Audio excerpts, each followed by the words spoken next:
Hey everyone, Natasha from Forbes here, and I am honored to be sitting down with Howard Schultz and Rajiv Chandrasekaran. This is such an honor. Thank you guys so much for being here. Thank you. So Howard is actually on our list of 100 greatest business minds, and I wanted to talk to you a little bit about that. As one of the 100 greatest business minds, how does that feel to be among 99 other people that have made history? Well, it's quite humbling, actually. Just to look at that list and see the accomplishments and the achievements of those people, I was honored to be on that list. And I think I've always said that business is a team sport. And Starbucks, as a public company for the last 25 years, has had a great team, more often than not making me look better than I am. That's wonderful. And our list was in honor of our 100 years. So flash forward to 100 years from when Starbucks began. Where do you see it at that point? In the future? In the future. I think Starbucks will continue at its core to be a coffee company. I think our guiding principles of trying to balance profit with social impact will be core again to the strategy. Upstanders is the perfect, I think, emblematic symbol of that. And I think we will continue to do everything we can to redefine the role and responsibility of a public company. And what I mean by that is doing everything we can for our employees, adding value to the communities we serve, and I think demonstrating that not every business decision is an economic one. We recognize that financial performance is the price of admission, but we stand for something much more than that. Absolutely. And that's a great segue into Upstanders. For those that didn't see the first season, can you go into kind of an overview of what it is and what you're trying to achieve for that?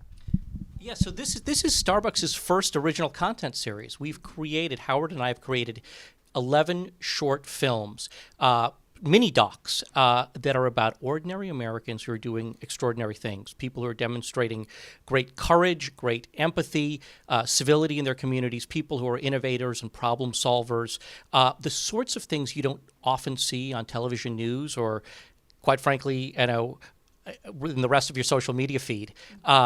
It's about a different side of America. I mean, yes, we have challenges as a country, but what we find in these Upstanders, in these stories, are people who are really doing creative things to help solve problems, bring people together, and move our country forward. And so we've created these films, and they're streaming on the Starbucks website and in social media, and we could not be prouder to share them with the country. Can I add one thing to that? Please do. And that is, there's no shortage of ordinary Americans doing extraordinary things in every town, every city, and every state in the country. And at a time in America where, unfortunately, the narrative seems to be so different than that, we wanted these stories to really get a light shined on them. And we didn't create these stories. We're not dictating them. We're just sharing them with the American people. And I think people are longing for kindness, empathy, compassion, and you're going to see this in every one of these stories. And I think also there's a lot of love in these stories. And I think at a time in America where we need more of that. I can imagine that it'll hit close to home because it is such an interesting time right now. And so can you talk a little bit about more how it started and how it began and why now? You've kind of touched on it a little, but more of why now in this time. As Rajiv said today earlier, last season's Upstanders was an experiment. We didn't know whether or not it would work, whether people would come, and we found over 60 million Americans viewed the series. And that was even before, I think, the current level of vitriol and division has really kind of taken over the narrative in America. And we're not here to blame anybody, but we are here to say that we think season 2 is even more relevant because I think people are longing for authentic stories. And having been to these cities and towns and met these people, there is another side of America, the true side, the aspirational side. And I think as a company, we have a unique asset, and that is our mobile app. And most people pay at Starbucks with their mobile app. Well, today, I guess, when you pay at Starbucks, the first thing you're going to see is an opportunity to view Upstanders, and we're going to leverage that asset with our website and our partners at Amazon and Facebook, and I think it's going to have a ubiquitous level of distribution. And I think it's more relevant today than even it was a year ago. Do you want to add anything to that? No, I think you hit the nail on the head. We this year, if last year was sort of the proof of concept, this year we're really sort of scaling it up. So it's on Amazon Prime Video. It's going to be in the Facebook Watch feature.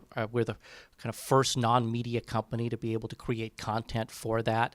And then we've taken over the Starbucks.com homepage, and as Howard said, in the app and in the in-store Wi-Fi in 7,000 stores. And so we're really trying to get this out there. And it's very different than what almost every other non-media company does when it comes to creating content. This is not branded content. These are not stories about coffee or our business. There's no product placement. We're telling stories about the country. We're sort of going out as documentary filmmakers and really just shining a spotlight on other people and then using our platform. Tell one story, quickly. So Howard and I, a couple of months ago, were in West Virginia, and we were just trying to better understand what was going on in the state, and felt convinced when we went there that there was more to the state than what the stories that dominate: the opioid crisis, the transition that many coal miners are facing. And we found this remarkable young man who is taking former coal miners and teaching them to build custom furniture, to build homes, to get into sustainable agriculture. And it's a wonderfully positive story from West Virginia, and completely different than what we generally hear from the state. And so we just shined a light on it. And here's a guy who's employing and creating dozens and dozens of jobs without any government handouts. I mean, it's just a remarkable story of the grit and gumption that you find in Appalachia and across our country. Yeah, definitely. That's amazing. What a lovely story. And both of you, storytellers in your own right, both best-selling authors. How do you feel like other businesses can follow your lead and use their platforms to tell different stories and share the love, I guess, so to speak? Well, I've been asked that before. I don't think Starbucks should be in a position to dictate or preach what other companies should or should not do.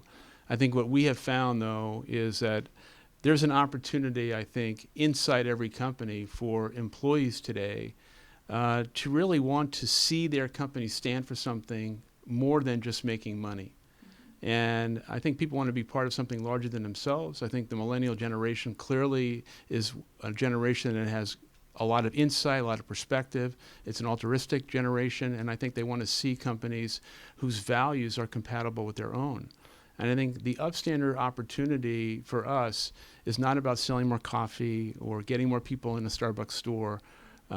There's no product placement. It's not marketing. In fact, it's the opposite of that. It's really, we've taken the time to really produce and share these extraordinary stories with people who should understand that the other side of America, the America they don't hear about today, is really the foundation of our values, our culture, and I think the true promise of the country. Can I add one thing to that?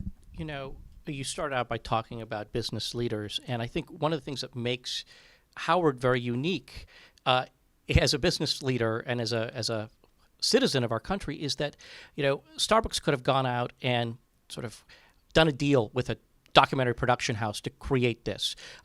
Instead, he's taken days out of his life to help and create this from scratch. And I think it's a pretty unique commitment, and it's pretty unusual out there that you would have the executive chairman of a Fortune 500 company out creating content and telling stories about a better America. Yeah, absolutely. It's very commendable, and thank you. I'm so excited to see the season 2. How do you anticipate this impacting, the rest of people, and how do you anticipate people taking it in? I'm going to answer that question by telling you a really brief story, and that is Rajiv and I were in Europe a week ago, and before we left Europe, we went to Normandy, and I had never been there before, and we were walking the cemetery of fallen soldiers who fought in World War II, who sacrificed so much and gave so much of themselves, valor and bravery that you just can't believe. And as we were leaving, I met a nurse from Baltimore, Maryland, and I went up and started talking to her, and I asked her, what brought you and your husband here? And she said, we were in Paris and we decided to come to Normandy. And I said, why? And she said, we wanted to be reminded of who we once were. And I was so struck by that. I know in my heart what the true essence of the American story and the American experience is. And I think we lost a little bit of that over the last couple of years. And there is another side. And I hope that people like this nurse who I met in Normandy will see these kind of stories and realize that the best of America is right in front of us. And we just have to look for it and find it and embrace it and do everything we can to celebrate it. That regardless of your station in life or the color of your skin or your gender or your sexual preference, that the American promise is here for you. Absolutely. Thank you. That really hits home. So I guess just to wrap this up, how can people get involved at home? Can you tell us a little more about the Upstanders Challenge? Sure. Rajiv? So while we found 11 great stories, actually, truth be told, we found many, many stories. We've distilled it down to 11.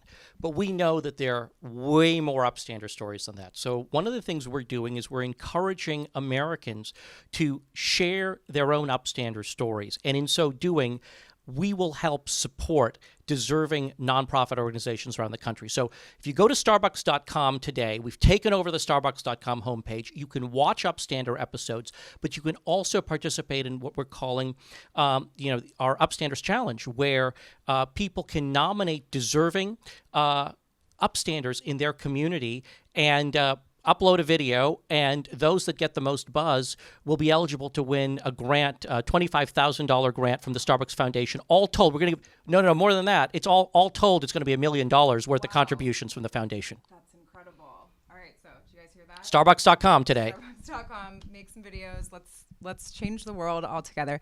Thank you guys so much for being here. Howard Schultz, Rajiv Chandrasekaran, you guys are amazing. Thank you so much for being here, and check it out, you guys.